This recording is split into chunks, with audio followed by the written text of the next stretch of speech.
Maggie from the blog backtothelandliving.com, and this is my husband Eric.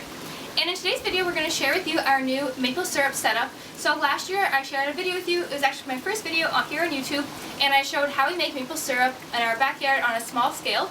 And this year we decided to upgrade to a larger evaporator system. It's still pretty small scale, it's just we did 30 trees this year. We could do some more, but it's still pretty small, but it's a nice step up from just some chafing dishes in our backyard. And so I thought we'd share with you the system in case you're interested in just scaling up a little bit and see what a slightly larger system looks like.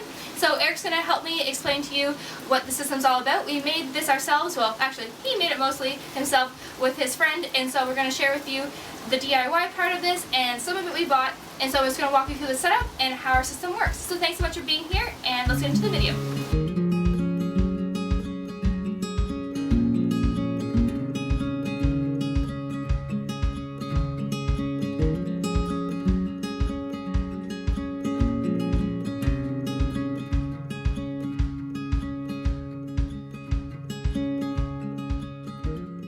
So this year we upgraded to a pan that I got made from a guy in Quebec who makes custom pans. And for the firebox, a friend of mine, we got this recycled oil tank, and we cut the top off it, left the back, added some smokestack to the back, and then we bricked it with just regular bricks this year. For the front, we got an old furnace door that also is recycled, and then we have some angle iron on the top to hold the pan in place. So I was happy with the setup this year, but there's always room for improvement. Next year I would definitely buy some real fire brick and fire brick the hole inside, and that way it'll insulate better and I'll have less heat loss through my sides and get more heat to my pan.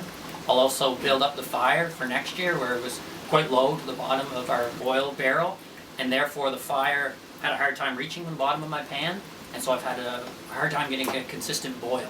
So those are two things that I need to improve on next year, and also have more dry firewood, because that definitely helps.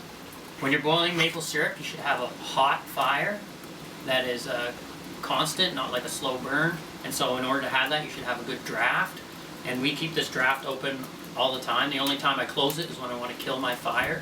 So it's very important to have a draft when you're making maple syrup, because it keeps your fire constantly hot.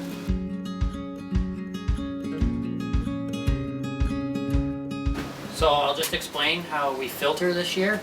We've been using a bed sheet. Some people use a old t-shirt. I prefer a bed sheet because that's what I had on hand. I'll collect all my sap in this jug here. I use it because it has a screw on top. That way once I fill it, it doesn't spill everywhere while I'm carrying it back to the shack. So I'll fill this up and then I'll pour it in over this bed sheet, and that gets rid of all the big debris that comes off the tree, and it gets rid of a lot of the bugs too, which are in the sap this time of year. So this will be the first filter that we use, and like I said, it gets rid of a lot of the big stuff. And so I'll filter everything until I have a full barrel, and then I'll take off this and I will start feeding into the warming pan. And then after that, when we draw off, we filter again to a filter that I got hung up here behind me in a stand.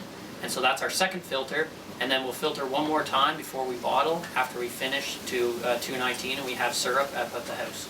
So to start, we take the cold sap that we gather in a barrel over in that corner, and we put it into this warming tray that I had built.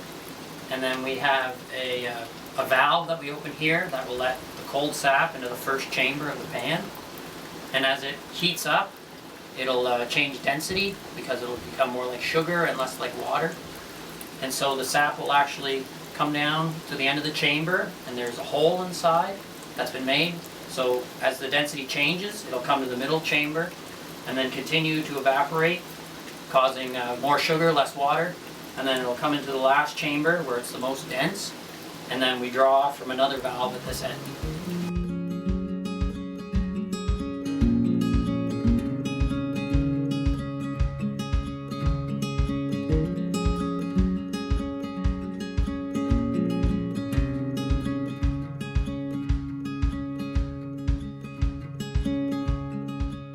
So for our filtering process off the valve here, we wait until our syrup is hovering around the 210, 212 mark, and that's good for us in this area. It'll be different from where you are boiling syrup.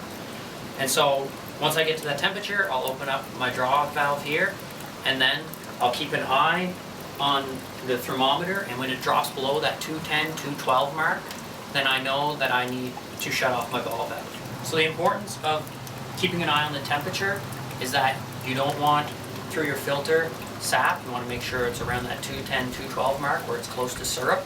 So that is very important to do.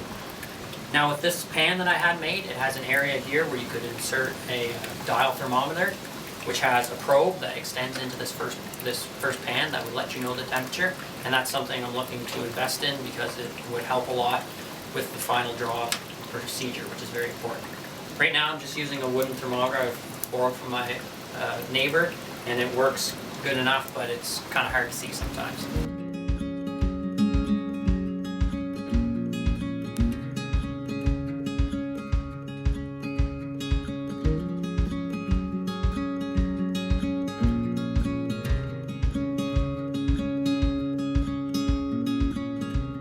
So after we draw off on the evaporator around the 210, 212 mark, we put it in a stock pot, and then we bring it up to the house to finish it to that final temperature of 219 where it will be maple syrup. And we're doing it down here in the shop because we don't have a hood vent over a stove upstairs, and so we do it down here in the shop. So right now the temperature is hanging around right at the same temperature we drew it off at, but it'll increase the temperature and this level will start to go down and it'll foam up, and that's when we know we're close to that 219 mark.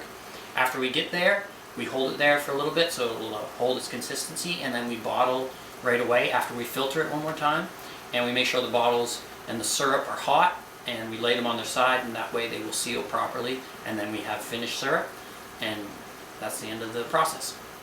So we decided to go with this half homemade evaporator system because of the cost primarily. We were going to make it all ourselves, but we realized that the top pan was a lot harder to make than we thought. We wanted it to be pretty high quality because we wanted to have a good, efficient system, and so we chose to hire someone to make that, and we're really happy with that decision. The bottom we chose to make ourselves just because Eric could, and it was a lot cheaper than buying a full evaporator system. So we're pretty glad that we went with this system and how it turned out.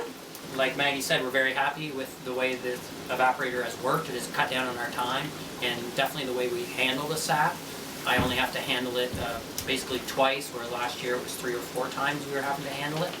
And so we're definitely very happy, and we're hoping that next year we can get even more sap and even more finished syrup. So last year we made about 9.5 liters of syrup, but this year so far we've only made about 5.5. But I'll put in the video here how much we make at the end because we're just finishing this batch, and we'll let you know how much we made in total. We definitely had less sap because of the year, like Eric said, but better production. So we'll let you know how much we made, and we like the setup. We hope you've enjoyed seeing it. It's a good step up from just a backyard system. If you are interested in upscaling your maple syrup setup, this is definitely a great option, and we're glad we could share with you. Thank you so much for watching and for being here and being with Eric's first video. Have a great day, and we'll see you on the next one.